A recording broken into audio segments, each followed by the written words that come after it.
Yo, what's going on, guys? X-Ray Hawk here. Today what I'm gonna go over you guys is gonna be episode number 2 of our Club America career mode in FIFA 22. So let's go ahead and get right into it. First things first, I want to let you guys know that I had to start a new save because for some reason in this FIFA 22, it's already happened with 2 of my saves. The first time you save it, it doesn't actually save. I don't know why, so it makes you restart. So what I did, I just simulated to where we were at, and we actually ended up winning against Nashville 3-0, which is not a big deal at all, but I just thought I'd let you guys know everything else remains exactly the same. So this first game we have against Huracan, we're gonna just simulate it just because it's not really that important. If we win, that's great. If we tie, lose, whatever, it's not a big deal, and we actually end up winning, so I'm very happy about that. And so I think we're basically qualified for the semifinals.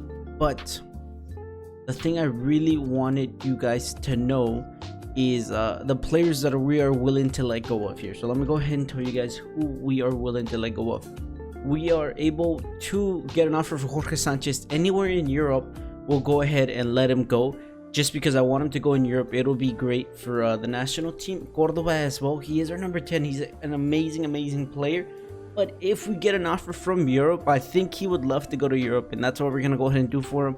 We're not going to keep him here. If he wants to go, if we get a good offer, we'll go ahead and let him go.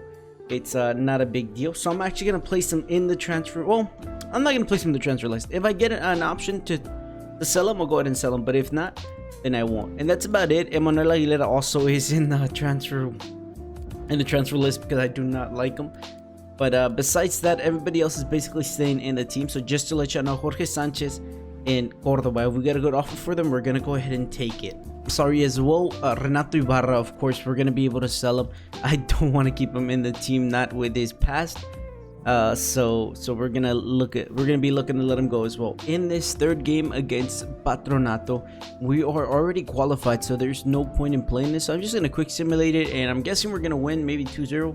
Oh, 2-2, not bad. We actually tie. I thought we were going to win that for sure. But either way, I mean, we're already going through to the semifinals. And before we actually get to the semifinals, which is against Querétaro, which is the team that we played, we're actually going to go ahead and make our first purchase. It probably already got ruined just because I know in the thumbnail, maybe I had already put his name in his face. But, oh, what? We can't buy him? I was set on buying Doria. Alright, so I figured out a work around this. So I figured they didn't have enough center backs. So what I did, let me go ahead and show you guys really quickly. Where are my transfers? Hold on. Okay, there we go. Okay, so what I did, I got Omar Campos for Aguilera. And I don't even know who Omar Campos is, to be completely honest with you guys. Let me see what his overall is. He's a 62 18-year-old, which I don't feel too bad about getting him. But the thing is, we wasted Emmanuel Aguilera, but it's okay. What we really wanted was Doria to be available to buy, and that's what I did. So we're actually gonna go ahead and go in for him and buy him. Alright, so we got our first big transfer in, boys. Crucial defender. The task is already done. 11.5 million for Mateus Doria. I don't think I paid too much for him. I think he's gonna be very good. He's barely 26, and he says he wants to become Mexican in the near future. So he's Brazilian for now, but hopefully in the next FIFA he can be Mexican, or even in this FIFA like Rogelio Funes Mori last FIFA got his nationality changed. Hopefully he can do the same, which is going to be absolutely amazing for us to have another Mexican instead of Brazilian in our team. But anyway, he's an amazing defender. I think I'm going to make him, for now, I'll have him a partnership with Bruno Valdez, but we have to see how Bruno and Cáceres play for that fighting first spot. So Doria's going to be in there for sure, but we just got to see who's going to be his partner in crime. So first game coming up here is against Querétaro. In this one, we're actually going to go ahead and simulate, and if it's not looking like it's going our way during halftime, I'll go ahead and jump in. We actually end up losing. I let it go on just because they got the penalties, and I didn't feel like going in there and actually playing them. But I thought we were going to win. We actually did lose 5-4 in penalties, which is not a big deal. I didn't really care about this tournament at all. I'm more worried about the first game of the season, which is coming up pretty soon.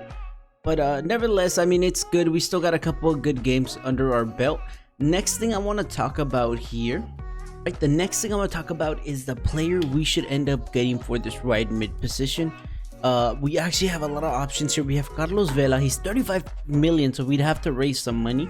Machis was actually linked with America as well, but we'd have to raise some money, of course. Traore, I think, would be a really good option. He's not linked with us or anything or like that, but I think he would be an absolute monster in Liga MX. And then the fourth option is Ruben Sambuesa, which is already older. He's 37. He still plays really well in real life, and of course, he was the captain of America a couple years back, and he was absolutely amazing when he did play for it. So he'd be the cheapest option, and he would be I think he'd be absolutely amazing for us, and we can bring back an old legend. I personally really liked him when he played with us. I know a lot of people got mad whenever he lost his head, lost his cool and stuff like that, but for me, he always played really well. So I'm not really too sure what you guys want me to do, but make sure you leave it down in the comments which of those players you guys want me to see, because I have no problem selling a couple of players we have to be able to afford these guys. So we have Vela, Machis, Traore, or Sambuesa. Make sure you guys let me know down in the comments. But that basically does it for the second episode. I know it's super short, but there's not much to do. We just finished the preseason tournament, and then we have to get ready for the game that's in April. Are you serious? Is that right? There's no way we have to wait 2 months to play our first official game. Alright, well, I guess we just have to wait for our first official game to start the season, and I'll go ahead and catch you guys then. But for now, make sure you guys let me know down in the comments what other players you guys want me to buy. Anybody, any suggestions that you want me to buy, either cheap, expensive, or anything like that. We'll see if we can make it work. But that's pretty much it for the video. Thank you for watching. It's been Extra Hawk. Peace.